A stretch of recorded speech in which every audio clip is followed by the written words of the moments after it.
Posible nga bang mangyari na sa panahon natin ngayon ang World War III?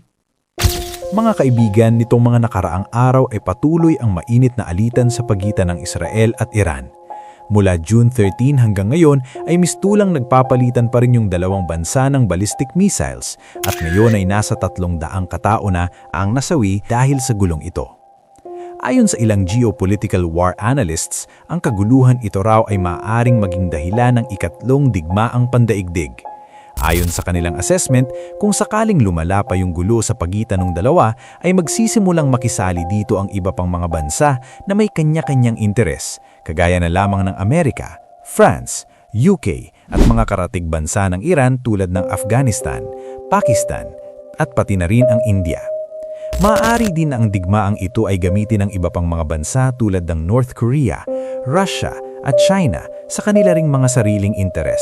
Kapag ito ay nangyari, ay siguradong babagsak ang ekonomiya at bababa ng sobra ang populasyon na maaaring tuluyang ikasira ng ating mundo.